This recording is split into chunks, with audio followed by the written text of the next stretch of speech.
Welcome to episode 3 of the Nine Trials of Tribulation by We Are Doing Our Best Studios. This episode is brought to you by the Chipotle we ate while producing this episode. My name is Cassidy Zhang. I'm Brendan Matthews. And this is Summer Belcher. Let's get started with the 6 cases of Curtis Flowers. A quick note. The materials discussed in this episode of Nine Trials are the work products of Professor Mark Godsey, author of Blind Injustice, Madeline Barron, and the team dedicated to the creation and publication of the podcast In the Dark. As we discussed in episode 1, Curtis Flowers was prosecuted 6 times for the same crime: the murder of 4 individuals at a furniture store in Winona, Mississippi on July 16, 1996. Curtis was arrested a few weeks later and didn't see his freedom for 23 years. He was 26 years old at the time of his arrest and 49 years old at the time he was finally freed. The circumstances surrounding the results of each of Curtis's trials are nothing like we should ever see in the criminal justice system. 2 of the trials resulted in mistrial because of hung juries. 4 of the trials were successfully appealed, with Curtis's conviction overturned due to adjudicated prosecutorial misconduct. The district attorney responsible for prosecuting this case, Doug Evans, ultimately recused himself and turned the case over to the state attorney general's office. The Mississippi Attorney General shortly dropped the charges against Curtis thereafter, but more on this later. In each of the trials against Curtis, the state relied heavily on eyewitness testimony that supposedly placed Curtis at the scene of the crime and along an escape route, along with a jailhouse confession that Curtis allegedly proclaimed his guilt to the state's star witness. As the years passed, the majority of these witnesses later recanted their statements, slowly unraveling the case presented by the state, testimony by testimony. The state also alleged there were no other suspects in the case, though later investigation by reporters showed another suspect, Willie J. Hemphill, was in police custody for 11 days as a probable suspect, and Doyle Simpson, whose gun was used to murder the 4 victims.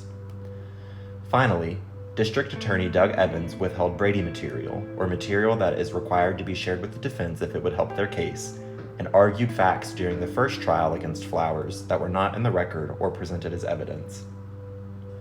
Throughout all 6 trials, Curtis was shuffled back and forth between jail, prison, and courthouses, resulting in him spending 23 years incarcerated for a crime he did not commit.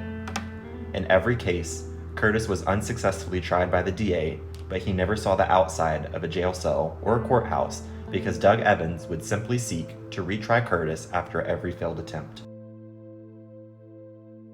Of the 4 trials that were successfully appealed due to prosecutorial misconduct, 3 of the convictions were overturned because DA Doug Evans was found responsible for committing Batson violations. A Batson violation occurs when a potential juror is struck from serving on a jury based upon their race. In the 6 trials of Curtis Flowers, DA Doug Evans exercised 41 of his 42 possible peremptory strikes to prevent black individuals from serving on a jury. Curtis's defense lawyers noticed this alarming trend and appealed the convictions on the grounds of a 14th Amendment equal protection violation and 6th Amendment violation of the right to a jury of his peers. The courts reversed Curtis's convictions in trials 2 and 3. Curtis was again convicted in his 6th trial, but his defense team yet again noticed that Doug Evans excluded black people from serving on the jury. This was appealed all the way up to the United States Supreme Court in the case of Flowers v. Mississippi, where the court found DA Evans had yet again committed a Batson violation and remanded the Flowers case for further proceedings. In summary, the trial timeline of Curtis Flowers is as follows: Flowers 1, 1997, guilty, overturned due to prosecutorial misconduct because DA Evans repeatedly argued facts not in the record or submitted as evidence. Flowers 2, 1999, guilty, overturned because of an adjudicated Batson violation. Flowers 3, 2004, guilty, again overturned because of an adjudicated Batson violation. Flowers 4, 2007, mistrial because of a hung jury. Flowers 5, 2008, again mistrial because of a hung jury. And finally, Flowers 6, 2010, guilty, overturned because of a 3rd adjudicated Batson violation. After the Supreme Court overturned Curtis's most recent conviction, his attorneys argued that Curtis should be released on bail. An obscure Mississippi statute allows capital cases to be eligible for bail if they've had 2 mistrials. So Curtis's defense team mounted a strong case for bail, which was ultimately granted in 2019 by the same judge that oversaw the 2 mistrials. Before a 7th trial could be set, D.A. Evans finally recused himself from the case in 2020, handing the case over to the Mississippi Attorney General's office. This office, with a freshly elected Attorney General and a new set of eyes on the case, determined that the state's case against Curtis Flowers no longer held merit because of the long-standing history of prosecutorial misconduct, faulty police investigations, and witness recantations of their statements against Curtis, and declined to move forward with the 7th trial. The case was then dismissed with prejudice, and Curtis was finally free. Okay, so now that we are pretty comfortable with the facts of the Curtis Flowers case, we're now just going to have an open, candid discussion to talk about what went on in that case, to connect it to some of the principles that we read about in Blind Injustice, and have a pretty honest conversation about where we think the criminal justice system should go from here. Grab a drink and let's chat. Okay, so my first question for the group. Let's begin by discussing the District Attorney Doug Evans and his adjudicated prosecutorial misconduct. So to this day, we are in 2021. These cases started back in 1996 with the arrest and 1997 with the first trial. And to this day, Doug Evans still has not received any sort of formalized sanctions from the Mississippi Bar Association. So he's got 3 adjudicated Batson violations, 1 all the way up to the level of the Supreme Court. His first trial against Curtis Flowers ended in a conviction being overturned because he was arguing facts that weren't in the record, didn't disclose Brady material to the defense. So what do you all think of the fact that he wasn't sanctioned by the Mississippi Bar Association? Honestly, it's disgusting. The fact that we are here, we're 20 plus years removed from when this originally happened, and we're still dealing with the aftermath. And it's important to note, I think, that Curtis Flowers' case isn't the only case where Doug has a history of having Batson charges. He's also been convicted of Batson violations in prior cases. So the fact that he was convicted of 3, not 1, not 2, but 3 Batson violations in one case alone is fucked up. That is disgusting. And the fact that he's received no sanctions for that, no one has thought to put in a request to the bar to have even just his credentials looked at. It's sad, number one. But it makes you think, what other people are in jail? What other people like Curtis are out there because of Doug Evans? He is the DA of 7, I believe, different counties. Right. And so it's entirely possible that there are more Curtises out there. Right. And I think one of the big issues too isn't even just the Batson, it's the Brady violations as well. He's withholding evidence that could, overturn, or not even overturn necessarily, but find someone, absolutely find somebody not guilty, and he's withholding that. And when he's not withholding it, he's fucking lying about it. Yep. I mean, he looks at the judge and says, point blank, these snitches, they're not getting anything for their testimony. They're credible. They are credible witnesses. They're jailhouse snitches. Of course they're fucking getting something for their testimony. Yep. And I mean, he looks at the jury and is blatantly lying to these people. And why? For what? But the people are going to believe him because he is their district attorney. He's the good guy. He's the good guy, and he's their sense of authority. So if he was doing something wrong, there would be measures in place to get him out of power, right? Right. So they're going to trust whatever he's saying because that's how justice works. That's how the system works. They're going to believe what he's saying and follow it blindly. Right. And just to kind of loop back around to what we were talking about with racial biases earlier, Doug Evans is kind of the white savior of the community, putting away the black criminal. If it were reversed, then, I mean, the people of Winona, Mississippi would probably say that the DA was conducting a witch hunt if it were a black DA and a white defendant. So it's disgusting. And just thinking even systemically, how many other Doug Evanses are out there? How many attorney generals, how many DAs, how many county attorneys and other prosecutors are committing these violations, and how many people truly are incarcerated because of this? Well, even in the Flowers case, the defense attorneys tried to have him removed, and the judge said no. I'm gonna find that, you know, this is fine. We're gonna let it continue. However, you know, you're not getting a fair trial because the jurors. So we're gonna move the venue and allow you to have that, but we're gonna move you to another district that's Doug Evans's, and you're gonna still stay in there and have the same makeup of your jurors. Not to mention it's not that far away, so everyone in that area is going to know of the case anyway and have the same prejudices that Winona would have. Right. Yeah, I mean, the juror makeup was a huge issue for me when I was listening to this. I mean, he's over here striking jurors simply because they're black. And for him to argue otherwise, there's no way. You know it's a lie. Because this isn't the only case he's done that in. There were other cases that they found in the dark when they went through months and months and months of finding all of his cases that he had, where the storyline in the newspaper was the all-white jury, the jury of 11 whites and 1 black. And he continued. I mean, it's a pattern for him. It's not a one and done type thing. It goes to show who he is and what his biases are. Right. And that's another interesting point as well that I was thinking about when listening to the podcast. The point that you brought up, how the news headlines were saying a jury of all whites or 11 whites and 1 black, or I think at one point the most diverse jury that Curtis Flowers had was 9 white people and 3 black people. Yeah. That was trial 5. That was trial 5, and that's the one that ended in mistrial. But what is it like to be a person of color on a jury of mostly white people, probably being pressured to find Curtis Flowers guilty because you're in the minority in society and you're in the minority in the room?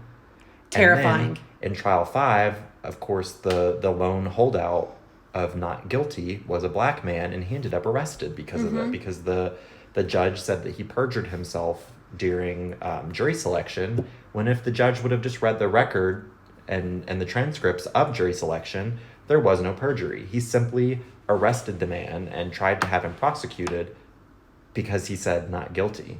And he would not change his mind. He held true to his thoughts. And that allowed Curtis Flowers to not have a felony conviction and be sentenced to death. And think about it, you know, from the other jurors' perspective in the later trials that were, you know, black jurors. Right. I mean, are you going to want to be that lone holdout? Because now there's a precedent set that if you're the holdout, we're going to throw you in jail.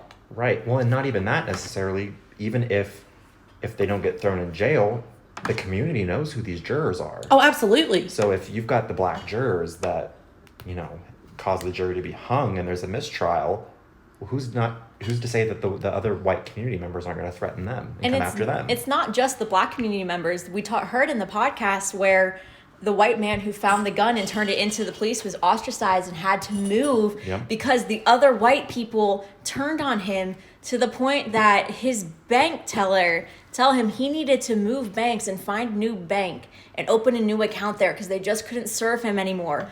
All because he turned in the gun that went missing, that they don't know what happened to it after he turned it into the police. So it's not just a black on white problem. This is a white people being so convinced that a black man did this, or so convinced that this person did this, that they're not willing to believe anything that's put before them. Yep. And they will do anything in their power to make sure that the people who go against that don't go unpunished. I mean, that's society's version of tunnel vision right there. I mean, not only does tunnel vision, you know, hit the DAs and the investigators and hell, even the jury and the defense attorneys. Yep. I mean, defense attorneys are becoming so complacent in not doing outside investigation.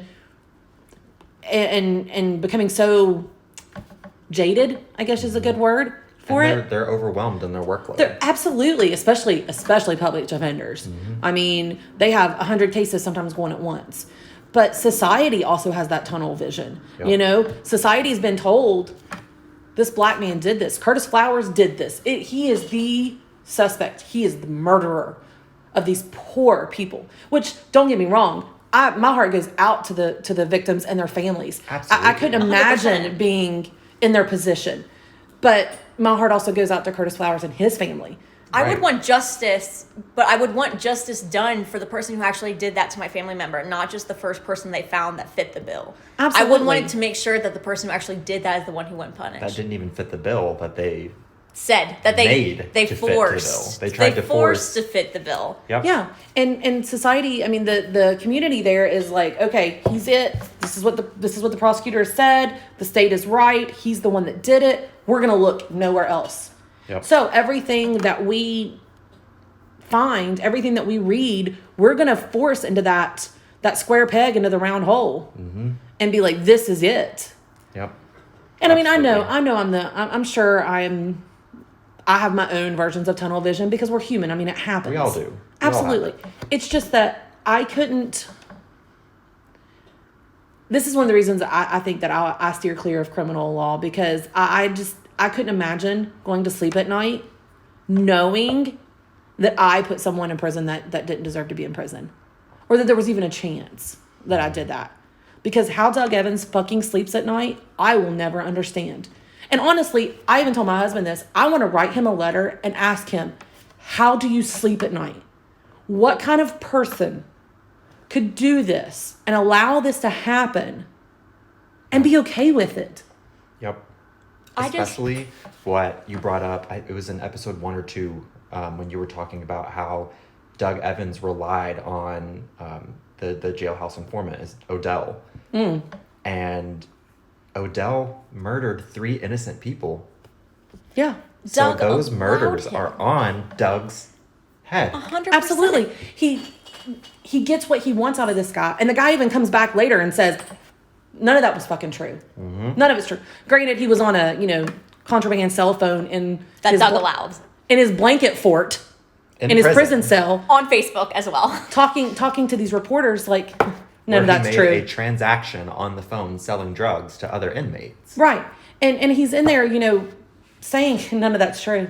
Yeah. But I made that because- up. But Do you know because why of I his made that up? connections, He's allowed to do this because he knows that Doug will get him out of any situation. Because time and time again, Doug has proven to get him out of any Yeah. situation in every situation. Let him walk free. And this last time that he allowed him to walk free, just so he could convict Curtis Flowers, convict one man, he allowed him to walk free. And the last time that he did it, he killed the mother of his child, the grandmother of his child, shot into the closet where his child was hiding, and grazed him with a bullet Where the child had to lay in his own blood and play dead. so that his dad thought he was dead. And then goes to someone else's house that he had a beef with and shoots him and kills him.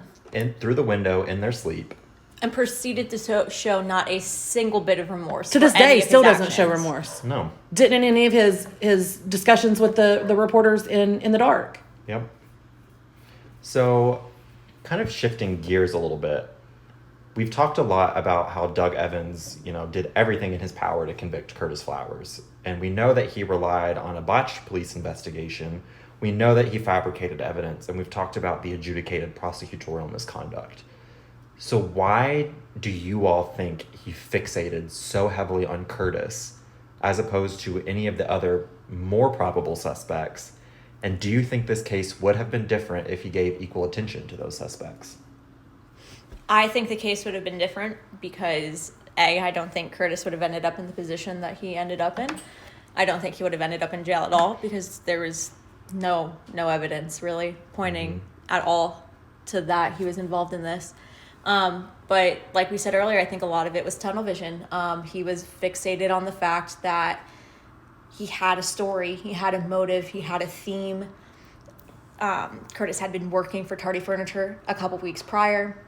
He had this story that him and Mrs. Tardy had this problem going on with the some batteries had fallen out of the back of the car, and Mrs. Tardy was upset, obviously, that the batteries had been broken, but DA Evans spun this story about how Mrs. Tardy was beyond upset and livid, and there was this huge blowout between the two of them, and it turns out that another witness to the entire incident said that wasn't the case. That was like, unfortunately, we're just going to have to take this out of your pay. And then Curtis just stopped showing up for work. He wasn't fired. He just stopped going to work. Mm-hmm. And so I think he had a story. He had someone that had motive to kill. He was supposedly mad that his paycheck didn't get filled, but these things were proven to be not true. So I honestly think that's why he stuck with Curtis, because in that time, in that moment, he knew that he could get a jury to believe him. But I think if he would have followed the evidence and really gone with the avenues that was presenting, then the actual murderer would be behind bars for that murder, and there wouldn't be 3 more dead people on our hands. Yeah, I mean, and one of the suspects originally wasn't. I mean, the original suspect wasn't even Curtis. It was, that Willie Hemphill, and he, they bring him in, and they're very focused on him. So how they switched from him, I don't understand. I mean, I get that he probably didn't have motive, and that's why they said, oh, Curtis could do it because he had the motive. But this guy walks in once they he walks in, turns himself into the court. I mean, into the police station, because he knows they have a warrant for him, and his family's like, hey, if you don't turn yourself in, they're going to shoot you down. Like, that's because they came up on our yard, 6 cop cars looking for you. So he turns himself in. They arrest him and proceed to interrogate and question him for 5 or more hours, he says. Mm-hmm. Wearing the shoes, the exact type of shoes that was supposedly worn by the murderer, because they found the shoe print. And here he walks in wearing these Grant Hill Fila tennis shoes. They take him, supposedly test him, who knows, bring him back to him. He gets him back. He's held for what is it, 11 days? And when Jack Johnson, is that his name? John Johnson, Jack Johnson, the singer. Poor Jack Johnson, he didn't got blamed for things he didn't do. John Johnson, when he, is talking about their investigation, and the other investigators are talking about the investigation and the questioning of him, they said, we talked to him for what was his name? Wayne Miller was one of the investigators. So we talked to him for 5 minutes, and from talking to him, we knew he wasn't, the guy. What kind of police work is that? You talk to someone for 5 minutes and they're innocent, no follow-ups, no checking anything that they're saying, and they're innocent? What? I've never heard of that. I mean, that's insane. He literally has the shoes on that you say the murderer wore, but yet the shoebox, the empty shoebox at Curtis's girlfriend's house, who also has a son in about that size shoe, and said, hey, they're my shoes. I outgrew them and threw them away, but I kept the box.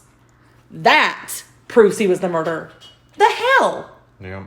Did you get your freaking investigative license and police license from the damn Cracker Jack box? I think it's important noting that they didn't just have a warrant out for Willie J. Hemphill. They went to another state to get him. They sent a caravan to another state to get him. You don't send that many people, that many cruisers across state lines unless you are sure that this person has something to do with the murder. So you're just going to let him go, and the only mention of him in the entire record is his Miranda rights sheet? That baffles me. And they didn't even turn any of that over. They never mentioned to Curtis's attorneys that they had a legit suspect before Curtis. Yep. And also, why did they not look into Doyle more? The guy whose gun was taken from his car, which, I mean, we didn't really get more because he died a couple years after the murders, so there wasn't really much for the investigators in this podcast to explore that avenue. But they had a couple years before he died. Exactly. So why did... it's very suspicious to me that the police wouldn't look into a guy walking around town saying my gun was stolen the day that, or the morning of a quadruple murder, I mean, I feel like I would look into that a little bit because that seems quite suspicious. Especially considering the gun that was stolen is the same type of gun used to commit the murders. Well, and you know, I think that goes back to the confirmation bias and the tunnel vision. You know, they had their suspect, so everything they found was going to point to him. Or no one at all. Yep. And I think the stuff that didn't point to him mysteriously disappeared. I think another point that the tunnel vision really kicked in was the forensic testimony as well about the ballistics expert, where he stated that he was 100% sure that the bullet matched the gun, but there is no 100% certainty that is accurate because it's literally just based off of, I think that this is a match, but there's no 100% certainty. And they even brought another expert on to the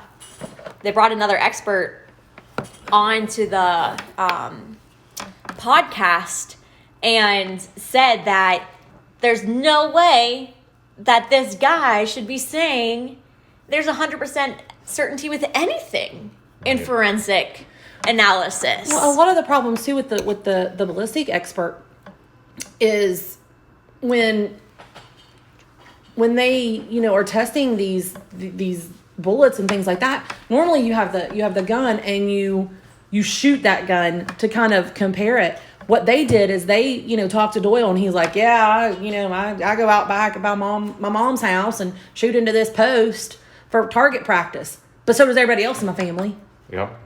And so they go over to his house, to his mom's house, go to the out back and get in the yard and dig this bullet out with a knife. Yep.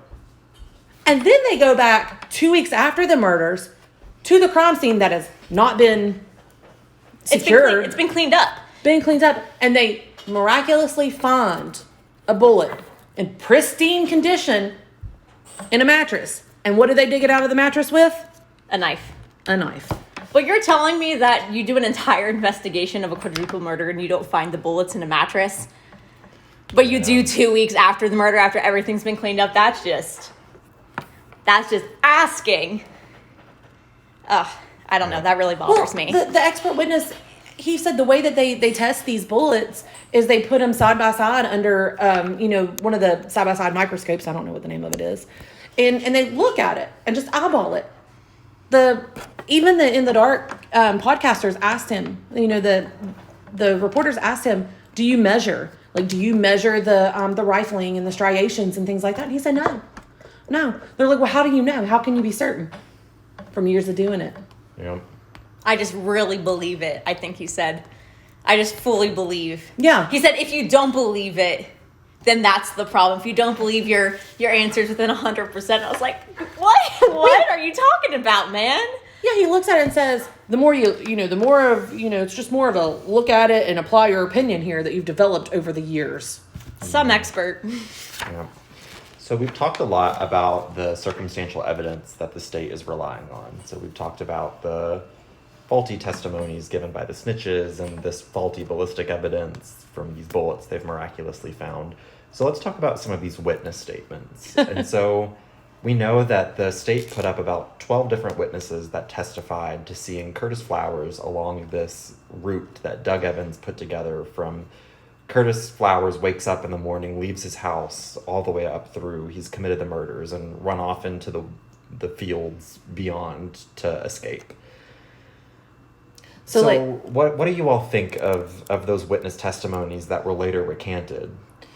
I think that goes along with, them finding the evidence they want to find. Mm-hmm. They go to these different witnesses, and if you notice, some of them are people that are, I'm sure didn't deal with law enforcement a lot. And they're out there like, you saw this, didn't you? You saw this, didn't you? And I mean, at some point you might just be like, yeah, that's what I saw. And I mean, there was one of them, wasn't it like 9 months later? Mm-hmm. They remembered. And I mean, you're going to remember anything the police tells you that you remember. Well, it's like in the memory bias issues.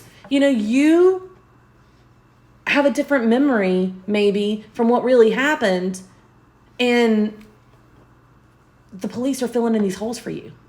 Because you're like, well, I saw Curtis, but do you know what day it was? I mean, honestly, can you sit down after 9 months and tell me who you saw? I couldn't tell you who I saw yesterday. I was can't just tell gonna you say, what the hell I hardly- did yesterday. No.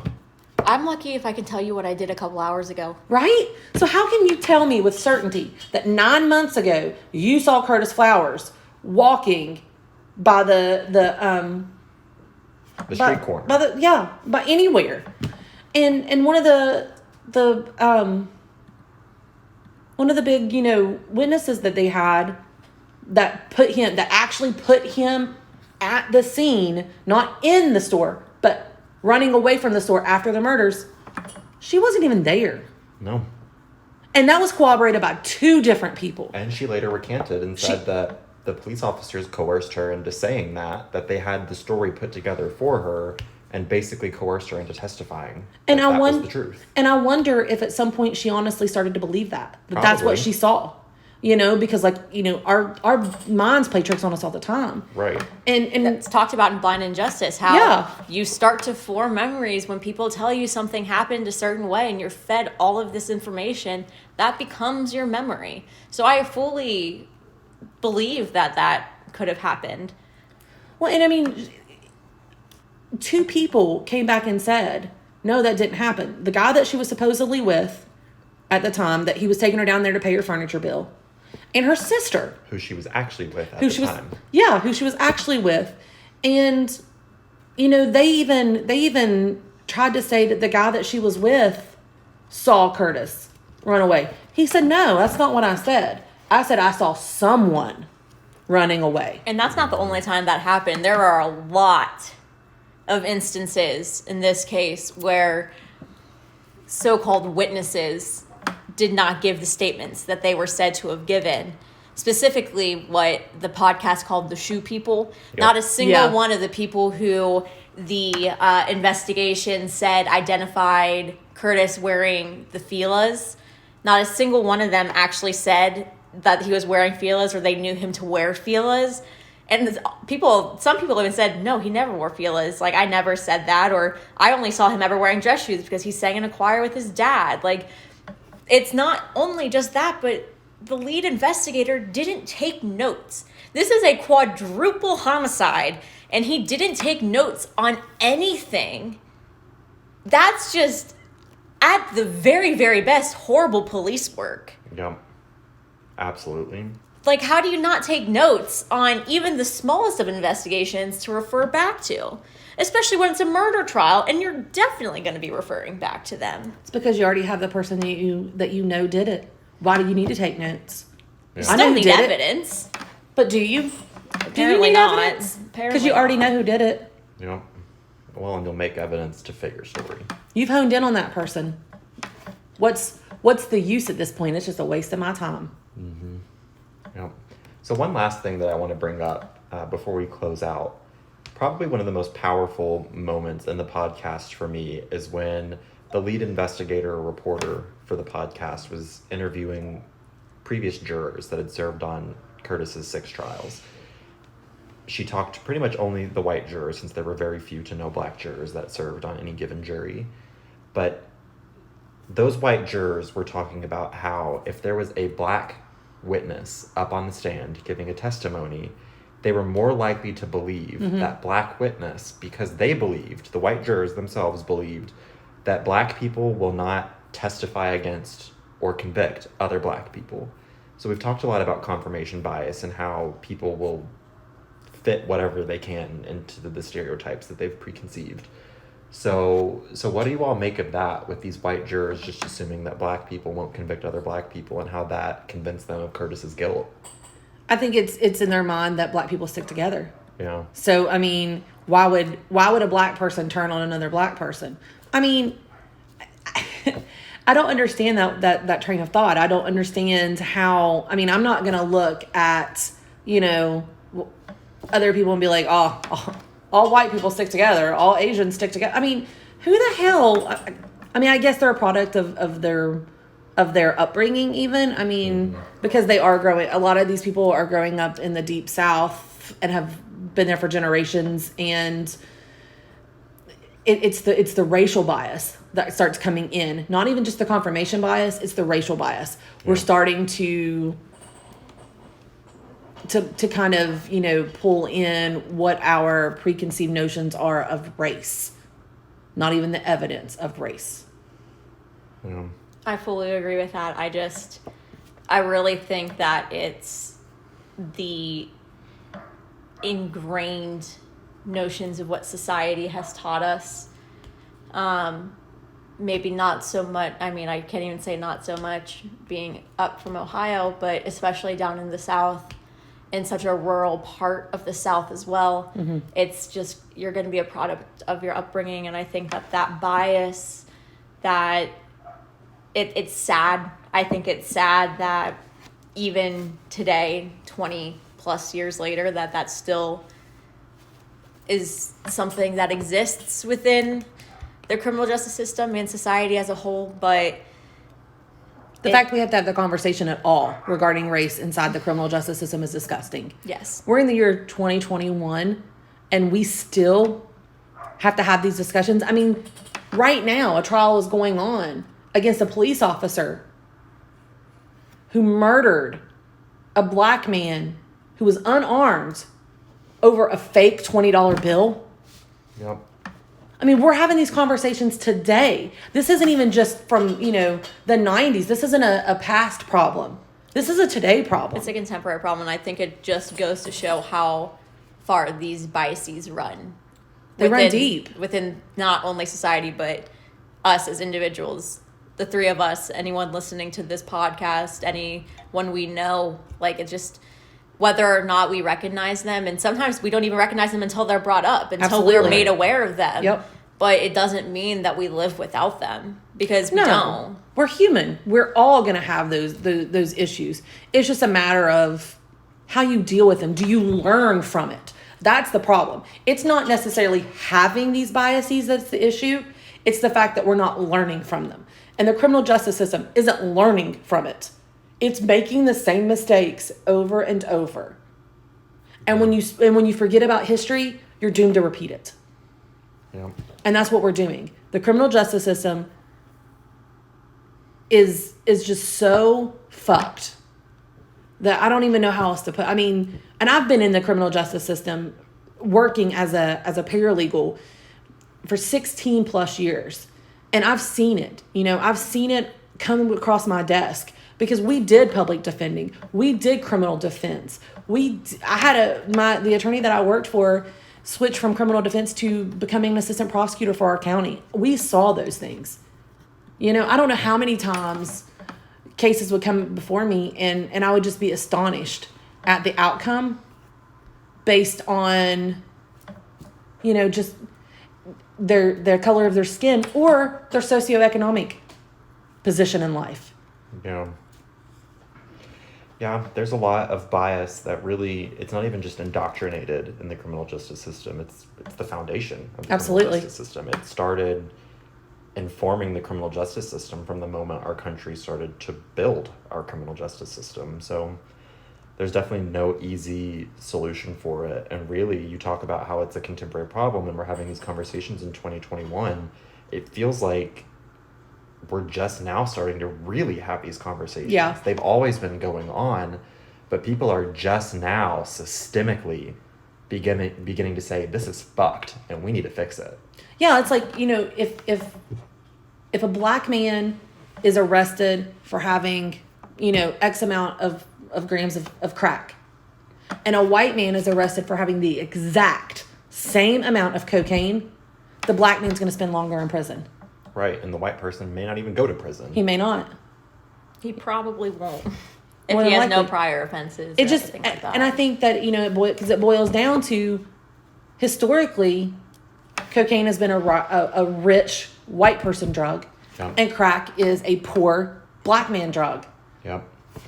And it's just, it's disgusting. And, in the years that I've spent in the criminal justice system, I've become jaded to it as well, And I think the problem is, as a people, and especially with people within the criminal justice system, we've kind of thrown our hands up and we've just become complacent. We've just accepted it because that's the way it is. How are we going to change it? Because we're not willing. And this goes for me as well. I'm not going to, by any stretch of the imagination, act like I'm innocent in anything of this. But we're not willing to put the hard work in. We're not willing to step up and say, you know what? It is time. Today is the day that we're going to change this. Yeah. And until someone stands up and says that's in a place of power, it's never going to happen. Yeah. Never. All right. Well, great discussion, friends. I think we've covered a lot of good ground here. So I think that's it for this episode. So tune in to our next episode where we'll take a deep dive into the trials and tribulations of Sean Ellis.